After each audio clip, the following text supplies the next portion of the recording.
there. This is Nathia Ford with RenalDietHQ.com, and today I want to talk about the different kinds of fat that you have in your diet and what they mean, what they do to your health. So I want to share with you some things as a dietitian that I know that I've learned that have changed over the years since I went to college. So starting out with a renal diet, one of the important things to know is whether fat is good or bad for you. So I would say that there's a couple of different ways that fat is good and a couple of different ways that fat can be bad for your diet. So fat is not the enemy. Fat is important in your diet. It helps you to absorb certain nutrients like vitamins, A, B, E, are all fat-soluble vitamins, and so those help to, sorry, I was looking at my notes, those help your body in lots of ways, and so they can carry some vitamins. It helps you feel full, and it doesn't affect your blood sugar as a temporary thing. Now, over time, if you have a lot of fat accumulate on your body and you become overweight or obese, then that does affect your blood sugar because it causes you to have a higher risk for diabetes. It causes your blood sugar to be high longer. But temporarily, when you eat fat at a meal, if you're diabetic, it's not going to affect your blood sugar at that meal. And it may even help you eat a little less if you eat regular fat foods because you get that fullness feeling from the fat. And instead of the sugar that gets absorbed quickly and then goes into your bloodstream and makes you hungry again quicker, your fat is more slowly absorbed in your body and causes you to feel full longer. So that's ways that fat can be good. And then a little bit about how fat can be bad. Like I said, you can have too much fat, you can eat too many calories, and all of that affects your weight. It's great that it affects your blood sugar in a way that it doesn't like raise your blood sugar right away. So if you're diabetic, then you want to lean towards eating a little bit more fat and a little less sugar. That would actually be healthier for you. So let's talk about the different kinds of fat. When you look at a nutrition label,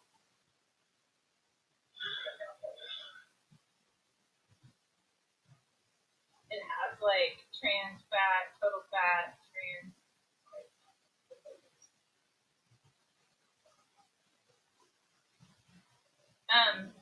cholesterol, sodium, and you'll see it notes saturated and trans fat. Sorry that that's kind of blurry, but you get the idea. You can look at your own label. Saturated fat is fat that is solid at room temperature. So if you think about it, that's not really healthy for you because if it's solid at room temperature, it's going to be solid in your body, which is what then causes higher cholesterol levels. So cholesterol in food does not necessarily directly cause you to have higher cholesterol, but saturated fat in your food does. It does increase your total cholesterol levels. So you want to manage your saturated fat. You want to try to eat 20 grams or less saturated fat a day. And trans fat, you want to try to eat 0. So trans fat is fat that was a good healthy fat, like a mono or a polyunsaturated fat, olive oil, vegetable oil, type of stuff like that. And then it was whipped, hydrated, and then became solid.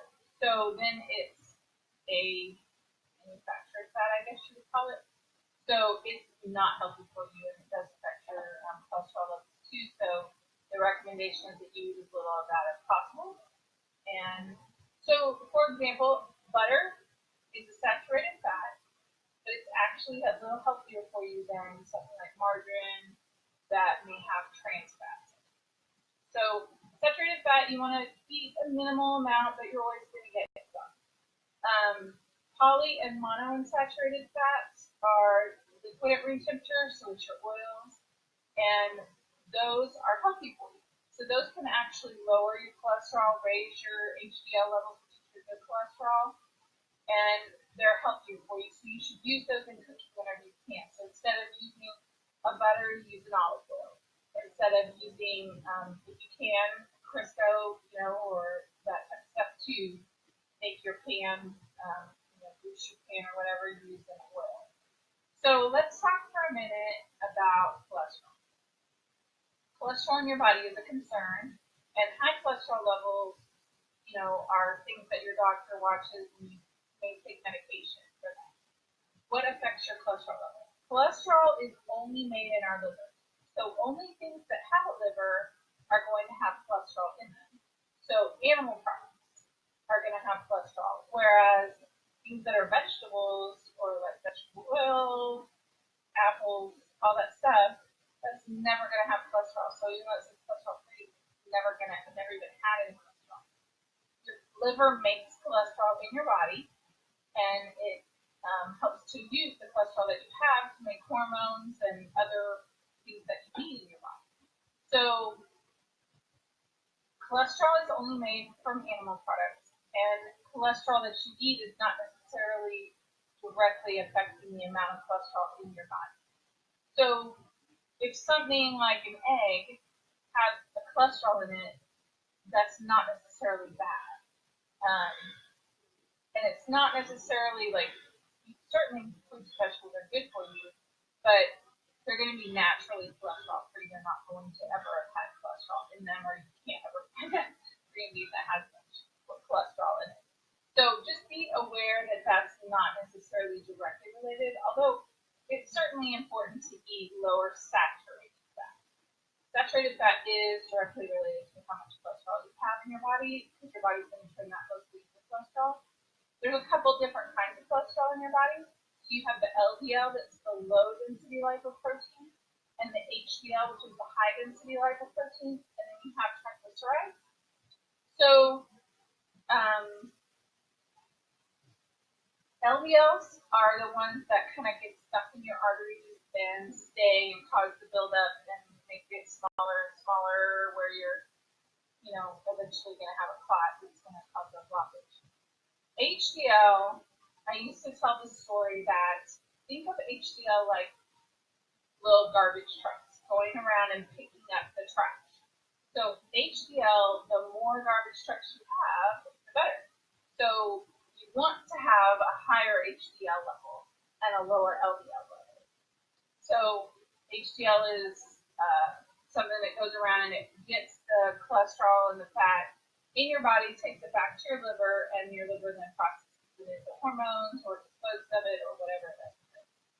And then you have triglycerides. And triglycerides are significantly affected by the amount of sugar and alcohol. So, I get a whammy on all sides. If you have high sugar levels as a diabetic, you're going to have high triglycerides. And if you eat a lot of sugar or if you drink a lot of alcohol, that can affect your triglyceride levels as well. So just be aware that if you have triglycerides, those are a couple things that you might want to change.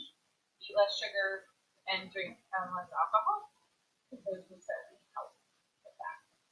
So today has been all about trying to explain how fats can be good for your diet, whether you're kidney disease or diabetes or cholesterol or any diet. Fat is not your enemy. It can be very healthy in your diet.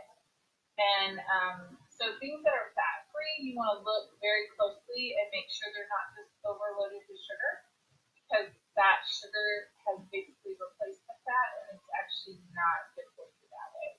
So if something is fat-free, you want to look at the label and make sure it's not, got a bunch of added sugar in it. Because those are things that are going to affect other things like your triglyceride levels and your blood sugar levels. So have a great day. Again, this is Mythia Ford with renaldiethq.com. And if you head on over to the website, you can get a free meal plan, 3 weeks of meals for your kidney disease diet. And I look forward to talking to you soon.